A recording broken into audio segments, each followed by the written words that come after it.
Bueno, la idea entonces de la propuesta empieza con unas recomendaciones e indicaciones de cómo debería funcionar el proceso con base en los análisis de los videos anteriores. Entonces, esta es una presentación llamada Inglés desde cero por Adrián Jack. ¿Cuáles son las recomendaciones? Primero, para poder aprender rápida y efectivamente, tenga un objetivo claro. Es decir, si usted se quiere aprender un vocabulario, un grupo de expresiones, un grupo de conceptos, o quiere ser capaz de comunicarse en una situación específica. Segundo, tenga disposición para el aprendizaje. ¿A qué nos referimos con esto de tener la disposición? Simplemente que debe tener la voluntad, ¿sí? Eh, para realizar las actividades, debe enfocarse y prestar atención, debe seguir las instrucciones y realizar las actividades tantas y tales como se las dice. Y debe recordar que aprender requiere tiempo, que es un proceso acumulativo, que no sucede de la noche a la mañana, por lo tanto debe haber un horario organizado para las clases, un tiempo para aprender, un tiempo para realizar las tareas y un tiempo de práctica individual. Debe repetir mucho, ¿sí? Muchas veces, practicar muchas veces además de la clase. No creer que solo con lo hecho en la clase es suficiente para aprender. La repetición y la práctica son la clave del aprendizaje de las lenguas extranjeras y casi de cualquier tema o concepto que deseemos aprender. ¿Cómo se debe practicar? Con base en la revisión de las teorías y los proyectos que han mostrado resultados interesantes, se debe escoger un elemento a aprender en cada sesión. Es mejor partir elementos complejos en pequeños elementos o subelementos que querer aprender de una vez uno muy complejo. Debe realizar varias y distintas actividades con el mismo elemento que se desea aprender.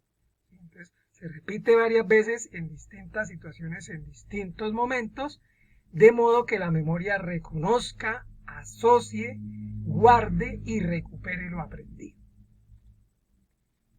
Debe identificarse el elemento primero del español con la imagen correspondiente. Los conceptos ya están guardados en nuestra mente en español. Entonces, asociémoslo con una imagen y reconozcamos el elemento. Luego, el mismo elemento lo asociamos y lo reconocemos, pero con su equivalente en la lengua extranjera, en este caso para nosotros, el inglés. Entonces es el elemento en español, la imagen correspondiente y el elemento o su significado en inglés o en la lengua extranjera. Se debe asociar, ¿sí?, simultáneamente con la imagen el sonido, la pronunciación de la palabra o de la expresión que se desea aprender, escuchar atentamente, repetirlo varias veces y luego tratar de repetirlo, ¿sí?, de pronunciarlo tan exacto como se pueda al original. Luego, ese elemento o esos elementos aprendidos se deben asociar con una situación de uso frecuente, es decir, primero es el cómo se dice y luego cuándo se dice o cuándo se usa. Y guardar esos elementos por asociación en grupos. Estos grupos de elementos, por parecido, por relación o por situación común, se van guardando en pequeñas cajas de memoria a las que hay que volver con frecuencia. Cada elemento nuevo que se aprenda se debe integrar a esos grupos anteriores por asociación y se deben ir haciendo crecer o aumentando los grupos previamente aprendidos de elementos o de expresiones. Luego, una vez reconocidos los elementos y guardados en grupos, se deben repetir y repasar con frecuencia los vocabularios y expresiones para que no se olviden. Antes de iniciar un nuevo tema se debe revisar los temas anteriores y al terminar cada tema se debe verificar lo aprendido, corregir, ¿sí?, los errores que haya que hacer y consolidar ese conocimiento. No ir guardando temas nuevos y olvidando los anteriores y no guardar temas con dudas o errores cometidos sin corregirlos. Estos elementos, ¿sí?, que se han ido aprendiendo, entonces se relacionan con grupos y con distintas situaciones. Nos vamos a ir dando cuenta que las mismas palabras o expresiones se pueden usar en distintas situaciones o en distintos momentos, no en una sola situación para cada expresión. Y se debe, como hemos insistido, repetir muchas veces en las situaciones, tanto las anteriores como las nuevas, y en distintos momentos en la medida en que vamos progresando y aumentando estos elementos y situaciones. ¿Cómo se aprende? Normalmente hay, en lo más moderno, si se quiere, lo más reciente, 3 formas de aprendizaje que parecen tener mejores resultados. A partir de una historia, porque a todos nos gustan las historias, nos gusta escuchar y contar historias. Entonces, en la historia nos identificamos y es una estrategia práctica de memoria. Entonces, las historias deben escucharse con atención, deben identificarse los elementos y los momentos de la historia, los personajes, las situaciones, los lugares, los eventos.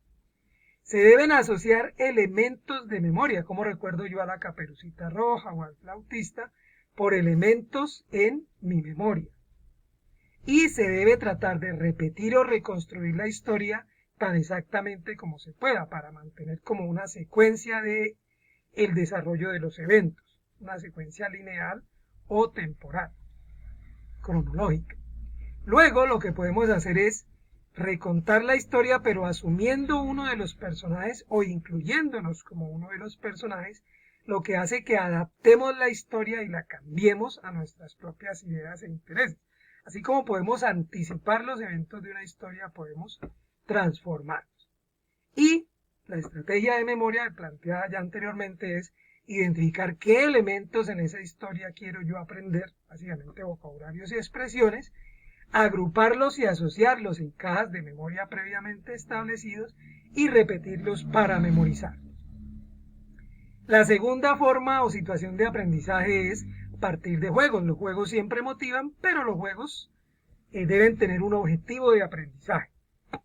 El hecho es que los juegos son también una historia, siempre construimos una historia o identificamos una historia, entonces se debe identificar el objetivo del juego, ¿sí? Qué es lo que se debe hacer o qué se debe lograr para triunfar en el juego.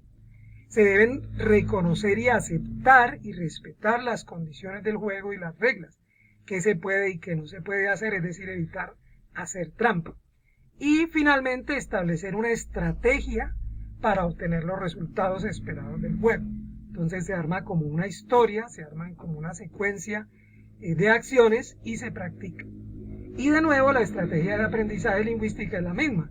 Se identifican qué elementos del juego queremos aprender, qué expresiones, qué palabras, qué acciones, se agrupan y se guardan en cajas de memorias y se asocian con las anteriores para memorizarlos.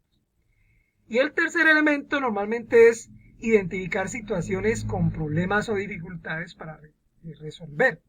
Entonces, identificamos las condiciones y elementos de la situación, dónde ocurre, cuándo ocurre, a quién le ocurre, cómo ocurre.